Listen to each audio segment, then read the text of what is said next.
Friends,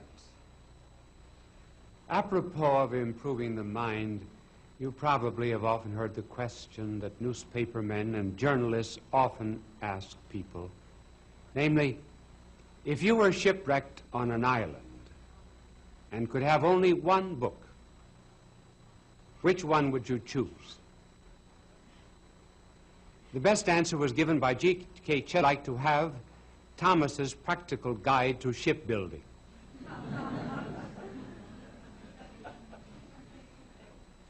I heard of a man who had been reading so very much about cigarettes being a conditioning cause of cancer that he gave up reading.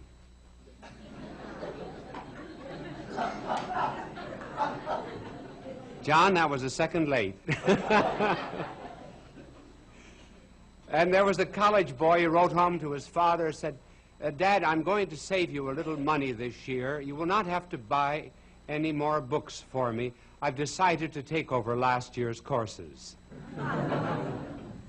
One day some horsemen were crossing the desert, and they stopped at an oasis for a drink. And a voice out of nowhere spoke to them and said, fill your pockets with pebbles. Tomorrow you will be sad and glad. They obeyed the voice, and they filled their pockets with pebbles. And the next morning when they awoke, put their hands in their pockets, they found that the pebbles had turned into diamonds and rubies and emeralds of the most precious kind. They were glad, but they were also sad. They were glad that they had turned into jewels. They were sad that they had not taken more. And that's the way it is with education. We're very glad that we've had it. We're sad we didn't get more out of it. Did you know that there is a virtue called studiositas? In other words, studiousness. When we started to prepare this telecast, we went to Thomas Aquinas and read his treatise on studiousness. Now, studiousness, he said, is possible because the human mind is perfectible. In lower creation, there's not much perfection possible. For example, H2O can only take on three forms. It can be water, ice, and steam. Plants have greater variety, greater adaptability to temperature, to seasons, and the like. And animals have still more capacity for perfection due to their ability to move from place to place. Man is the greatest of all. Man, on account of his spiritual capacities of intellect and will, is able to get the whole universe into his own head. He therefore is a kind of a little world, a microcosmos. And due even to grace, he can change his nature. He can cease to be a creature and begin to become even a child of God. Now, studiousness is related, I wonder if you could guess the virtue to which that is related. Temperance. Temperance, because Thomas Aquinas says we have three great passions and urges and inclinations. One is to eat. The other is sex. And the other is for knowing. Everybody's curious, men just as well as women. That's the reason we hate to have secrets kept from us. We were made to know. Now, these three urges can become abnormal. Food can become gluttony, sex can become adultery, and knowing can become crime, pride. Hence the necessity of temperance to prevent us, one, from having too little, and on the other hand, from having too much. If, for example, we have too little, well, then we become lowbrows. Now, a lowbrow, of course, does not develop himself. If we do not develop our muscles begin to atrophy. And there is in us, there is in the universe, not only an evolution, but there's also a law of devolution. That is to say, we can not only go up, but we can also go back. A white fence does not always remain a white fence. Leave it alone and it ceases to be white. It may even become a black fence. Darwin tells the story of a number of pigeons that were brought by a bird fancier to a very high degree of perfection of color. And then he turned them loose on an island and went back and found that in 10 years they had all changed into a dull gray slate color. They had degenerated. So it's possible for the mind to degenerate. It has been established statistically, think of this, that 61% of the adults of the United States during the past year did not read a single book. Do you know how much time the average adult spends on television? He spends 3 hours and 20 minutes a week on TV. These same adults, 50% of these same adults that spend 3 hours and 20 minutes before TV, 50% of them had not read a magazine article during the year. 25% of college students had not read a book the year after graduation. Something wrong with education when it does not inculcate a desire for learning. So just as there can be lowbrows, so over here you can have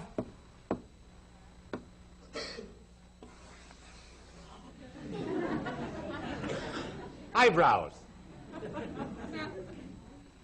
His learning always exceeds his knowledge. Now, a highbrow's knowledge is generally due to over-specialization, or rather his knowledge tends to over-specialization. He concentrates on just one thing and interprets everything in terms of that one specialty. His knowledge is not universal. I heard of a young man who had finished medicine. He went home to his father, who was a doctor in a small town, took care of all kinds of diseases. And the young son doctor said to his father, he said, "Dad," he said, "you know, we learned in medical school that this is an age of specialization. And he said, you get nowhere today unless you specialize in something, and I've decided to specialize in the nose." And the father said, "Which nostril?"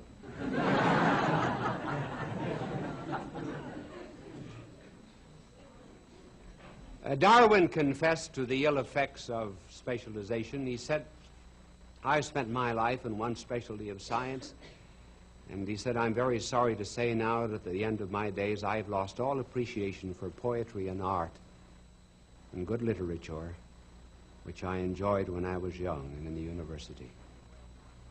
H.G. Wells once wrote a fantasy on the moon men. He called them the sea lights. And he pictured them all as developing one organ that was in accordance with their specialty. For example, those who just studied music and refused to learn anything else besides music, they were all ears. Glass blowers were nothing but lungs. And chemists had long noses. And scientists were carried around in sedan tubs. They were nothing but globs of intellectual jelly.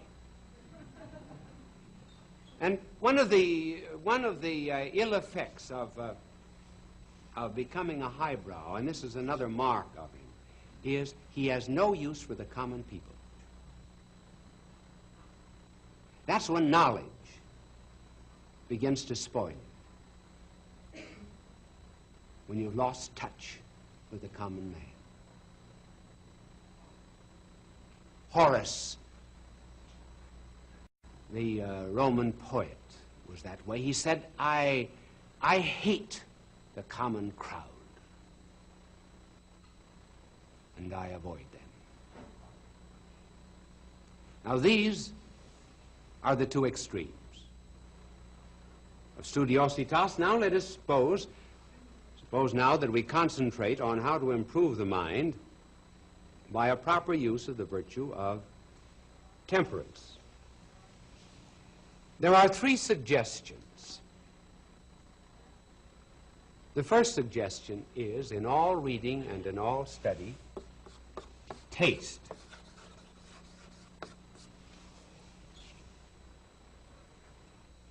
Look at everything you read as you might look at a lollipop. Hold it on a stick. See what flavor it has. Maybe it's not worth reading. Just think. We are full of hygiene laws. We have individual cups for drinking and so forth. And we're protected. If anything gets on our cranberries, we'll not eat them. But garbage for the mind? Anything. We'll pour in all the filth that we please. As one publisher said when someone brought him a very good novel, he said, I know. He said, this is a marvelous novel, but this year we're looking for trash. So you taste. Now, there are some things that are, once you taste them, you see, well, they're not worth bothering with. Too much. They're all right as a taste, recreational reading. Take, for example, an exclusive diet of novels and TV. When people just sit glued to a TV drama in which emotions are provoked and evoked, the emotions of love and hate and jealousy and fear and dread and anxiety and so forth, as we turn over the pages of the novel, we become more and more stirred. And as we listen to the Westerner and we see that man with the white hat on, and there are 50,000 bullets are shot through that white hat, all the black hats, they're knocked everywhere, but that white hat never comes off his head. And you become so full of dread that maybe someday that man's going to lose his white hat. What would happen to the world? And what are all these emotions directed against? Fictitious characters. A book. Paper.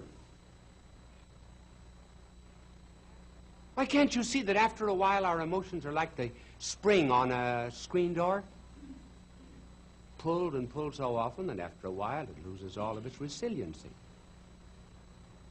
And then later on in life, there come real objects and problems toward which the emotions of love and hate and anger and justice and so forth should be aroused. But they become so jaded, so exhausted, so emasculated by being pulled at artificially that they're no longer aroused. And that is why in the face of social injustices, dishonesties, affecting one industry after another and politics, we remain cold. Our emotional life is gone. That's one of the evil effects of too steady a diet. And students, when they go to colleges, should only taste certain courses. Go in the first day. If the professor does nothing but sit and dictate notes to you, quit the course. Then there are certain courses that are not worth following. Statistics of the year. They'll be useless next year. Some courses on sociology. You could get more out of a book in a hammock in an hour than you can out of a course of that kind in 6 months. Taste them. If you do not like them, throw them aside. Then next, chew.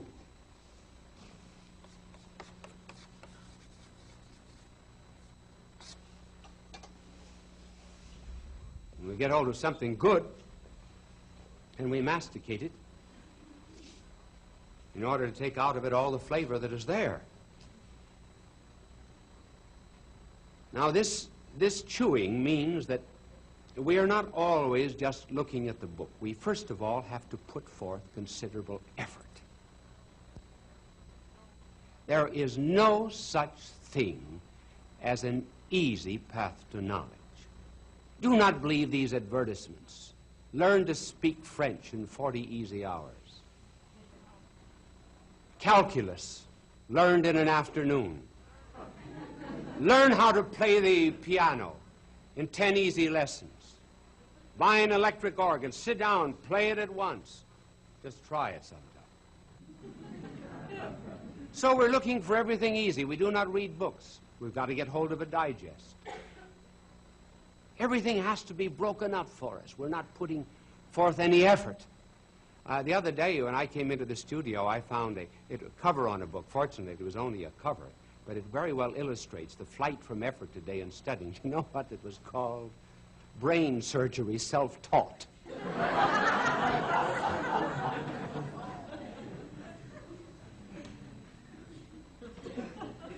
So we are not, therefore, always to be looking at the book. We have to get away from it and meditate on it.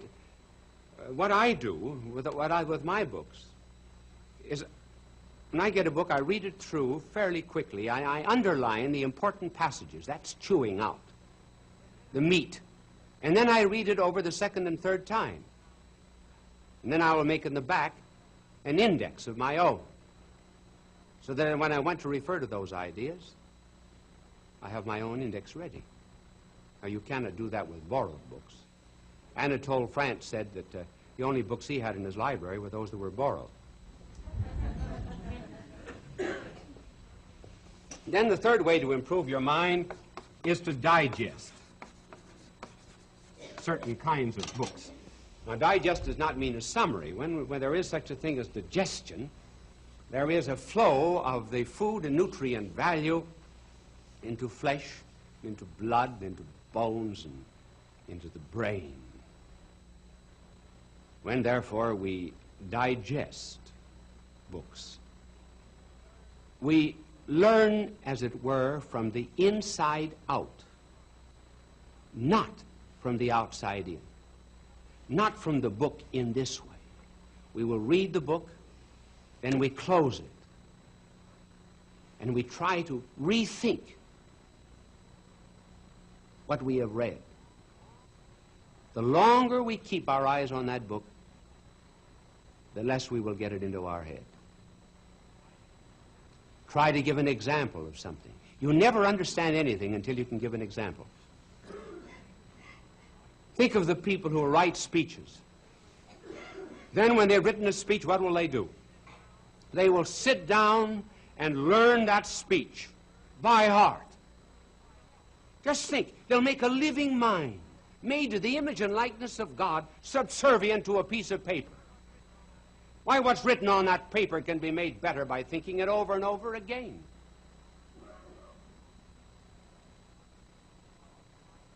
It's often wondered how I can get up here and talk for a half hour and not use an idiot card or teleprompter. It's really very simple. Just simply get ideas into your head. Now, I brought over tonight. There is the telecast of tonight. Right there on that yellow paper. It's written in flesh and blood. And inside out. Now, I've got pyramid here. The reason I'm not touching on pyramids and on quiz shows is because I don't have time. But I don't get nervous about it, you see. I remember once asking Cardinal Mercier, when I left the University of Louvain in Belgium, I said, I may have to teach someday. What's the best way to teach? He says, tear up your notes at the end of every year. And I did that for 25 years. You have eyes, and I have eyes. But the light is not in our eyes. The light is outside of us. We have the same eyes at night as we have in the day. We cannot see at night because we lack the additional light of the sun. And so, too, for the understanding of many things, we have to appeal to the light that is outside of us, namely the light of God. That is one of the reasons why I have in my house, I've got about 8,000 books. Our house is only 25 feet wide, and so I've got them everywhere. Now, this library here is the simulation of my own study. Well, my desk is here, and books on either side of me, and shelves, and then at the far end is a door, and that door leads to the tabernacle, to the chapel. And I deliberately put my desk here in order that I may get my illumination from the Lord. There's a world of difference between knowledge and wisdom. One can have a lot of knowledge and have no wisdom. You can know without being moral. In order to have wisdom, you have to be good. That's the reason. Never go to a psychiatrist who's divorced or is not leading a good life. He can't give you any wisdom. He can never help you. And so when divine wisdom came down to this earth, who are the people who came to have their minds improved? Two classes: shepherds, wise men. And the wise men found what every student wants, the wisdom of God.